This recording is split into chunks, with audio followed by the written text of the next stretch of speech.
amores. Tudo bem com vocês? Eu espero que sim. Pra quem não sabe, eu sou a Lu. Eu sou uma escritora, mas acima de tudo, eu sou uma amante da literatura com a franja muito zoada por causa da chuva.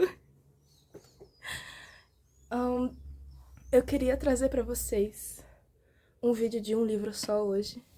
Hoje nós vamos falar sobre Zou ou Cartas de Não Amor, de Viktor Tchaikovsky. Eu nunca sei pronunciar o nome desse cara. E eu queria falar um pouquinho sobre cartas em geral, porque é uma das minhas grandes paixões de vida. A comunicação física entre cartas, porque é uma coisa um tanto divina, vocês não acham? A fisicalidade que existe na carta, que entra com a fricção da distância, é maravilhoso. Desculpa pela minha voz. Ah, eu tive uma crise alérgica. Mas enfim, esse livro, Zou, Cartas de Não Amor. Eu nunca tinha ouvido falar desse livro antes, pra ser bem sincera, ou mesmo deste homem. E eu descobri coisas muito curiosas sobre ele por causa desse livro. Ele se envolveu com movimentos de todas as áreas dentro do modernismo e surrealismo artístico. Ele foi um homem realmente muito envolvido com a poesia, principalmente após ter entrado na guerra voluntariamente. Ele foi um soldado na Segunda Guerra Mundial, inclusive. E dentro do seu tempo como soldado, ele acabou fundando se juntando a um grupo de poesia e prosa de pessoas que eram apaixonadas por isso. E cada vez mais ele foi se aprofundando no seu amor pela escrita. E esse livro, por si só, é uma grande obra-prima da literatura russa, da literatura eslava. Realmente algo escondido nas trincheiras, porque eu nunca ouvi ninguém falando sobre isso. Eu não sei se vocês já ouviram falar sobre esse livro antes. Por favor, me digam. Eu tô muito obcecada por ele. É um livro contado em cartas, então a narrativa dele inteira é escrita entre esses dois personagens, entre esse homem e essa mulher, que estão distantes, um estando na Rússia, outro na Alemanha. E dentro disso tudo, ela o implora para que, por favor, não fale do amor que ele sente por ela. Fale sobre tudo, escreva cartas de não amor. Então, é isso que ele faz. Ele escreve cartas de não amor a ela. Ele fala sobre os bichos do zoológico, sobre a animalidade neles. Ele fala sobre veículos. Ele fala sobre meios de locomoção, de como correr por aí. Ele fala sobre doenças. Ele fala sobre quartos. Ele fala sobre a cor do papel. Ele fala sobre canetas. Ele fala sobre o clima-tempo, mas nunca sobre o amor, porque ela o implorou para não dizer quanto ele a amava. No final, ele desiste da sua missão de cartas de não amor e se declara eternamente apaixonado por ela.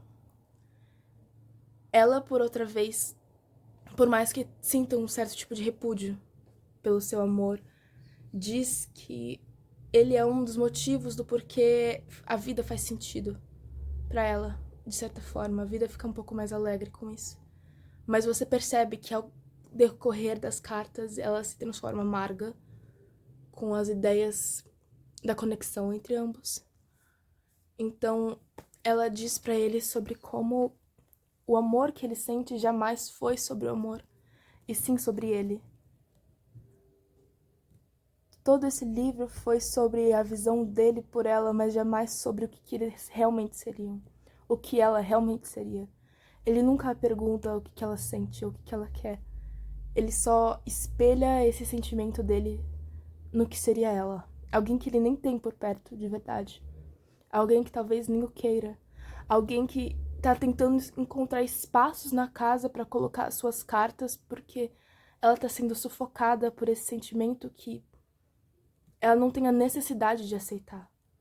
Entende? E no final do livro, ele entende também que esse amor que ele sente por ela não é realmente por ela, e sim por casa. Ele sente saudade de casa. Ele sente saudade de casa. E isso me deixou pensando muito, porque quando eu terminei esse livro, eu tava sentada na grama e eu olhei ao meu redor e tinham crianças brincando e pessoas tomando sol. E eu senti saudade de casa, mesmo estando em casa.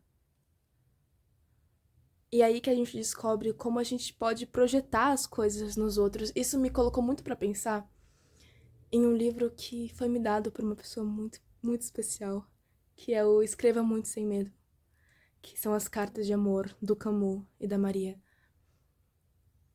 O quanto disso não é valioso, mas o quanto disso não é uma projeção de uma saudade de pertencer à casa, sabe?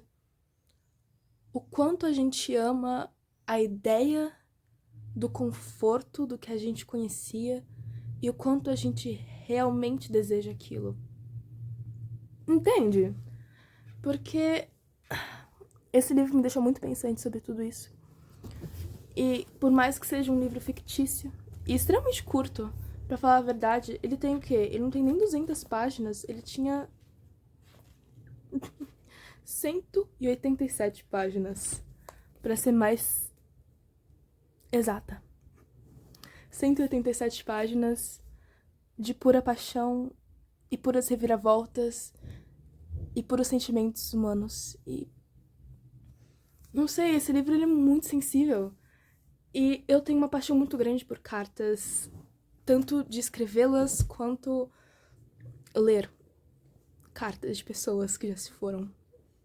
Eu sou fuxiqueira, me perdoe. Me perdoe, eu sou fuxiqueira e vou continuar sendo fuxiqueira. E quantas histórias de amor a gente não tem noção de que existiram por cartas? Ou que a gente só sabe que existiram por causa de cartas, sabe? Eu acho que toda vez que eu leio cartas fictícias ou não, eu não tenho como não pensar, escreva muito e sem medo. Fale muito e sem medo. Porque a gente não pode afogar o outro nessa sensação de idealismo da mesma forma que a gente não pode se afogar nas possibilidades do que poderia acontecer ou não acontecer. Eu acho que, acima de tudo, a gente não pode perder tempo com nada disso. Com a sensação de falta. Porque se te falta, não é seu. E eu tô ficando... Isso aqui tá ficando muito profundo. Muito profundo. Ai, ai. Enfim, esse é um vídeo curto.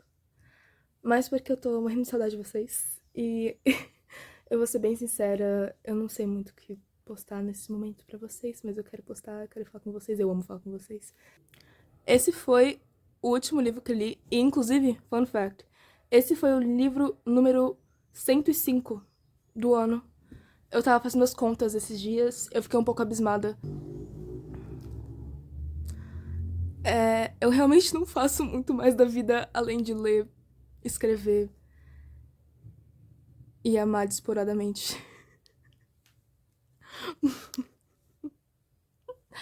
Porque eu sei que não é normal ler 105 livros num ano.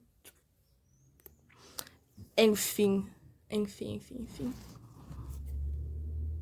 Escreva muito sem medo. Leia muito. Ame sem medo. E em voz alta. E leia esse livro, porque ele é muito bom. E a história desse escritor é muito interessante. E pouquíssima falada. E essa tradução tá excepcional. Falando nisso, eu dei uma estudadinha sobre o tradutor. Muito bom. Excepcional. E de novo, a 34 arrasa. Eu acho que a gente pode fazer até uma compilação de quantas vezes eu falo muito bem da editora 34. Não tem o que reclamar deles. Não tem o que reclamar deles. Eu sou muito fãzinha deles. Não tem como, perdão. Ai, ai. Enfim. Eu acho que esse é um ótimo livro de fim de ano. Caso você esteja procurando por algo novo e breve pra ler. Porque ele é totalmente diferente de muitos livros que a gente vê por aí. E eu acho que vocês vão gostar muito dele. Se vocês gostam das coisas que eu trago pra vocês aqui. Porque ele fala sobre sentimentalismo. Ele fala sobre estações. Ele fala sobre amores e não amores. acima de tudo. E é um livro da literatura eslávica, o que sabemos que todos nós amamos muito aqui, tá bom? Eu sei que é uma coisa que a gente tem em comum. E é isso. A gente vai ficando por aqui. E eu amo vocês. E a gente se vê em breve. Eu tô trabalhando umas coisinhas pra vocês. E é isso que eu posso dizer. Eu amo vocês. Muito, muito, muito. Fiquem bem. Bebam muito chá. Abracem muito. Digam que amam quem vocês amam. E fiquem bem.